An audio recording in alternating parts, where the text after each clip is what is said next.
Euh, Aujourd'hui, je parle des huiles essentielles et de la grossesse. Donc, je reviens d'un congrès qui a été vraiment formidable. On a appris beaucoup on a eu beaucoup d'inspiration, on a appris sur la compagnie, puis on a appris aussi sur les huiles et les animaux, les huiles et la femme enceinte, et plein d'autres sujets aussi qui a été vraiment intéressant en fin de semaine. Hi Debbie! Et puis, donc on a appris sur des sujets comme la femme enceinte et les animaux. C'est des sujets que je connais pas super bien. Je me suis fait poser souvent des questions, mais je savais pas trop comment répondre. Mais maintenant, je le sais. Alors, je me suis dit que j'allais commencer à partager avec vous ce que j'ai appris. Ça vient l'information d'une doula qui s'appelle Mélanie Venn. Et puis, elle a une page Facebook aussi. Je vais pouvoir mettre le lien en commentaire pour avoir plus d'informations. C'est vraiment intéressant ce qu'elle nous a appris. Je suis vraiment reconnaissante à elle de nous avoir partagé toute cette belle information-là en fin de semaine. Elle est doula et naturopathe. Donc, les huiles essentielles et bedaine. Donc, toutes les informations qu'elle donne ici, ça a été recherché. Donc, moi, je ne suis pas une professionnelle de la santé, au contraire, je suis une maman, j'aime beaucoup les solutions naturelles et j'aime beaucoup aider les autres à découvrir ces solutions-là. Pour ceux qui sont enceintes, qui aimeraient être enceintes, qui ont des amis enceintes, quoi que ce soit, ça peut être intéressant d'apprendre et de savoir que de prendre des huiles essentielles, c'est tout à fait sécuritaire de les utiliser quand on est enceinte. Même que d'aller à une plante pour prendre soin de nous, moi je trouve que c'est plus, surtout enceinte, on a un petit bébé à l'intérieur de nous, on veut faire attention. Je suis pas, toute l'information que je vous dis, c'est de l'information qui m'a été remise et que je partage avec vous. Par contre, j'ai deux petites choses à dire. Si t'es pas à l'aise de prendre des huiles essentielles enceintes, fais-le pas. Et puis, va faire tes propres recherches aussi à ce sujet-là. Et aussi, prendre les huiles essentielles doTERRA strictement pendant ce temps. C'est très, très, très important. Toute l'information que je donne, c'est strictement pour les huiles essentielles de la marque doTERRA. Parce qu'elles sont pures et que je sais que je peux faire confiance à la qualité. Tandis que d'autres compagnies, je ne le sais pas, je peux pas parler pour elles. Donc, alors on commence rapido. Est-ce qu'on peut prendre les huiles essentielles durant la grossesse quand on est enceinte? La réponse est oui. Donc, c'est intéressant pour quelqu'un qui utilise déjà beaucoup les huiles, quand tu tombes enceinte, de devoir te dire que pendant 9 mois, 10 mois, tu ne pourras pas utiliser des huiles essentielles. Ça peut être long. Moi, en tout cas, j'aurais de la misère de m'en passer aussi longtemps. Puis, une femme enceinte, ça passe par toutes sortes de symptômes avec les nausées, avec les inconforts, la douleur au sein, etc.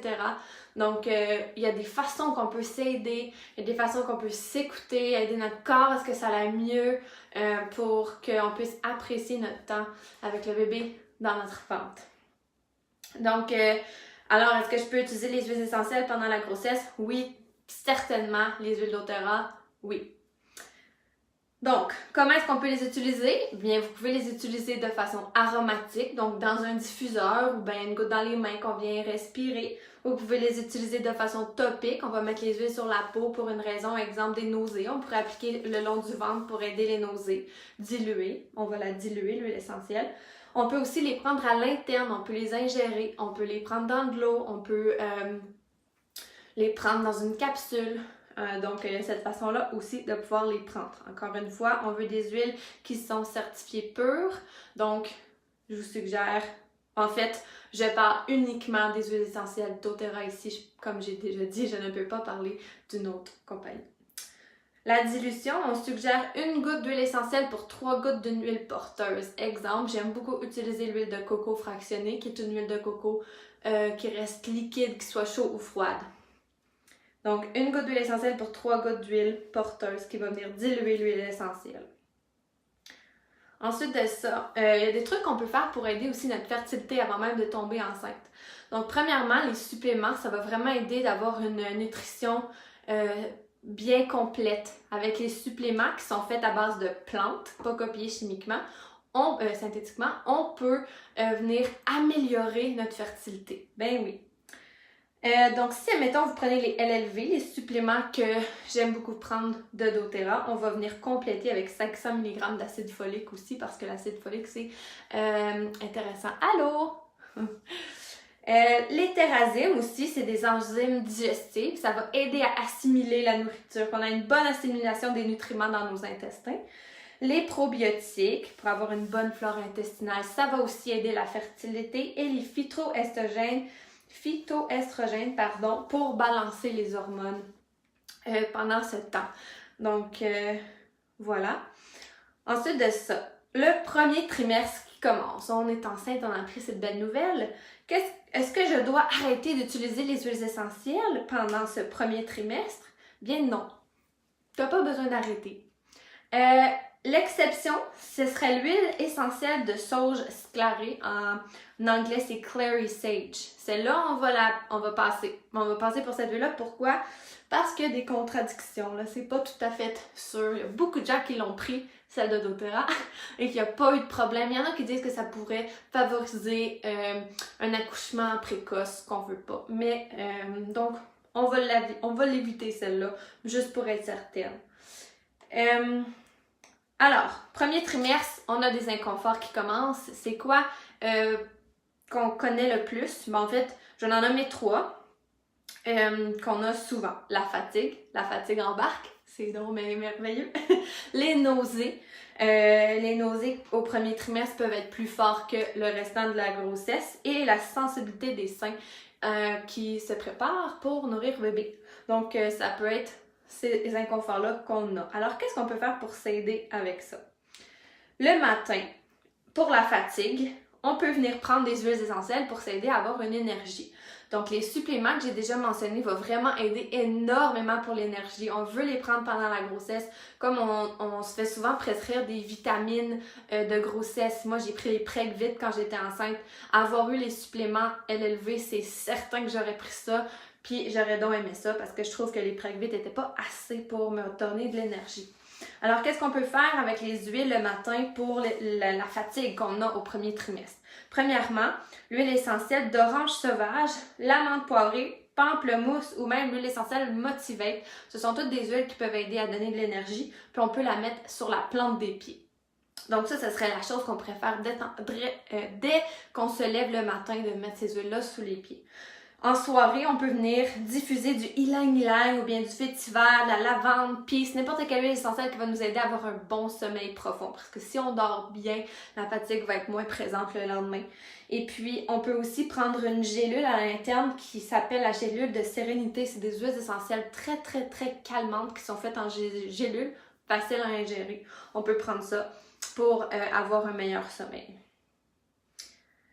Pour venir aider l'inconfort de nausée pendant la grossesse, eh bien, on peut diffuser le gingembre, orange sauvage, l'amande poivrée, le zen geste. Ce sont toutes des huiles essentielles qui vont aider la nausée. Peut-être qu'on pourrait mettre le gingembre au niveau ici de l'estomac ou bien même sur les lobes d'oreilles pour venir aider. Et ça pourrait aider à contrer la nausée. On peut aussi venir avaler ces huiles-là. Donc, on peut avaler le gingembre dans de l'eau, exemple, ou la prendre dans une capsule pour venir aider les nausées. Le gingembre, c'est très, très, très bon pour les femmes enceintes. C'est très puissant comme anti-nausée, OK?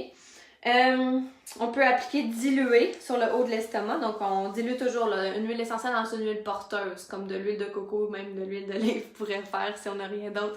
On vient diluer. Alors voilà, ça c'est pour les nausées. Maintenant, si on a la sensibilité des seins, qu'est-ce qu'on peut faire?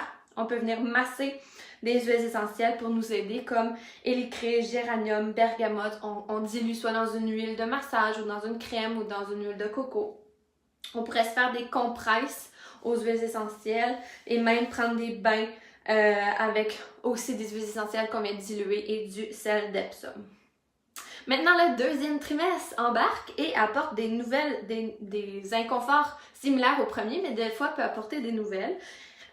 Exemple, insomnie. Peut-être que c'est quelque chose qu'on a de la misère au deuxième trimestre. Les brûlements d'estomac peuvent commencer et les sautes d'humeur sont un peu plus fréquentes. Donc, qu'est-ce qu'on peut faire pour aider avec ça? Pour insomnie, il y a plusieurs huiles essentielles calmantes. Moi, j'aime beaucoup le magnolia. C'est une huile essentielle qui est encore plus calmante que la lavande. On connaît la lavande pour étant quelque chose qui calme. On a souvent des crèmes, des huiles, des savons à la lavande, puis on sait que c'est calmant, puis on a entendu prendre des bains à ça. Le magnolia, c'est environ 75% plus relaxant encore que la lavande. C'est assez incroyable, puis ça sent tellement bon. Ça vient en bâton. Moi, j'aime ça l'appliquer aussi sous les yeux comme un traitement pour les yeux, mais aussi de pouvoir la mettre sur les poignets puis de respirer ça. Ça va vraiment aider à la détente. Puis ça peut aider à dormir si on a de l'insomnie pendant la grossesse. Même chose avec les gélules Sérénité qui peuvent aider à dormir. Le bois de cèdre, c'est connu pour aider à calmer. La camomille romaine, on a l'huile essentielle de camomille romaine aussi qui est incroyable pour nous aider à dormir. Le vétiver, on pourrait prendre un bain avec des huiles pour aider à se calmer. Il y a plein de façons. Maintenant, pour les brûlements d'estomac, j'ai entendu beaucoup de positifs à prendre juste l'amande poivrée dans de l'eau. Ça peut aider. On peut la diluer, la mettre directement au niveau du ventre aussi, si on a, au niveau ici, dans le fond, pour les brûlements d'estomac. Les thérasimes aussi, qui sont des enzymes digestives, comme j'ai suggéré avant ou après, peuvent aider. Donc, avant ou après les repas, les thérasimes peuvent aider avec les brûlements d'estomac. On en prend tous les repas.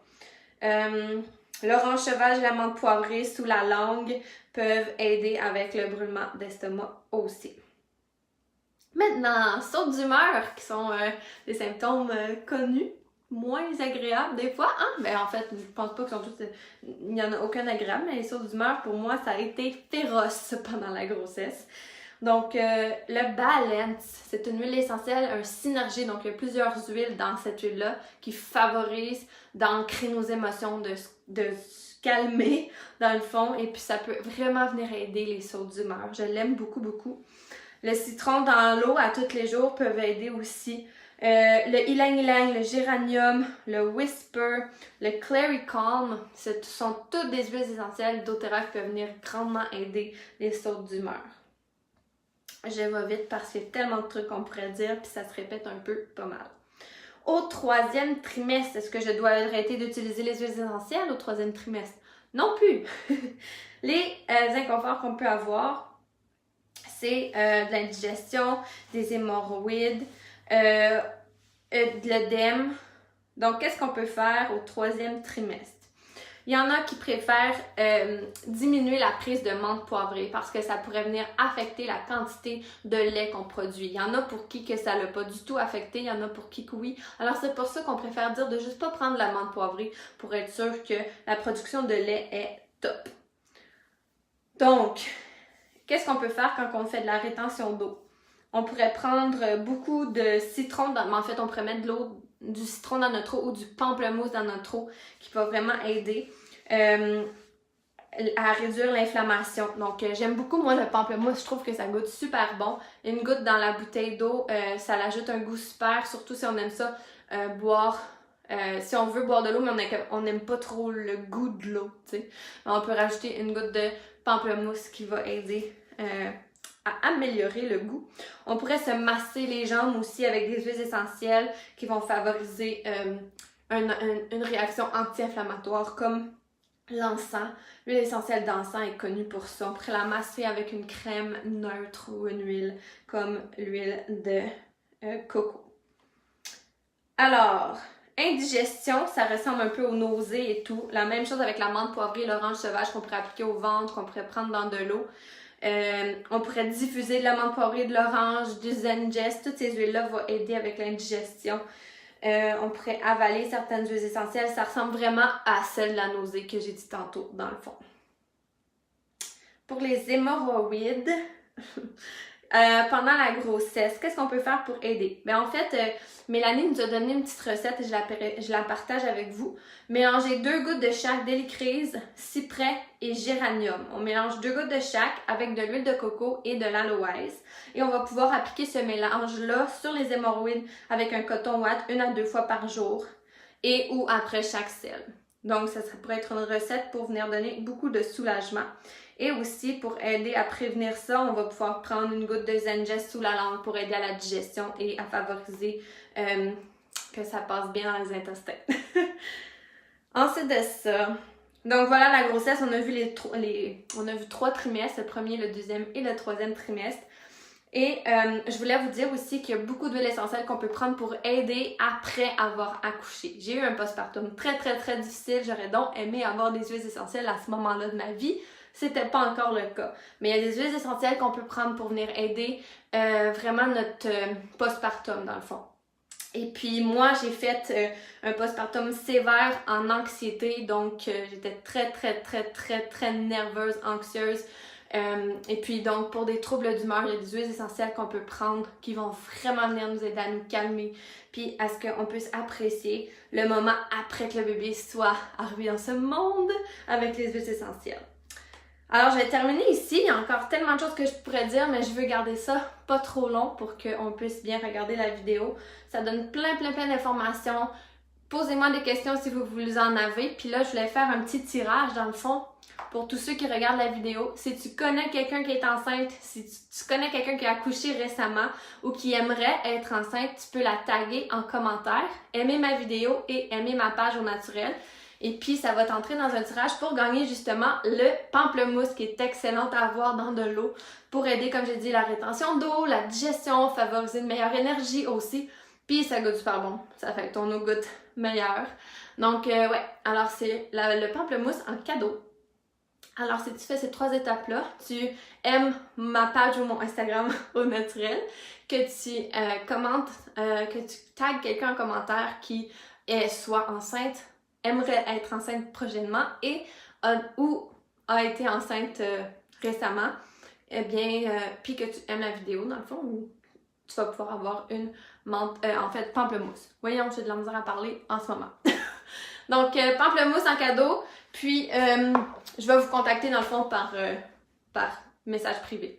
Alors voilà, c'était mon message sur ça. Encore une fois, vas-y, si t'es pas à l'aise, fais-le pas. Prends pas des huiles essentielles si t'es pas à l'aise enceinte. Parce que souvent, mettons que je me dis, oh non, j'ai peur de tomber malade, j'ai peur d'être malade, j'ai peur d'être malade. Mais c'est quoi qui arrive souvent? Ben, on est malade. Fait que si t'es pas à l'aise à prendre les huiles essentielles, fais-le pas. Sinon, fais tes recherches, je t'encourage vraiment à faire tes propres recherches.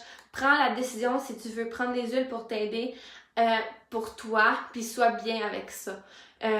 Comme j'ai dit, je suis pas une professionnelle, je fais suggérer des trucs qu'on m'a suggéré aussi par d'autres personnes qui ont fait beaucoup de recherches et également moi j'en ai fait.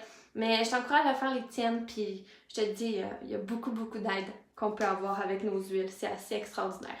Donc bye tout le monde, bonne journée!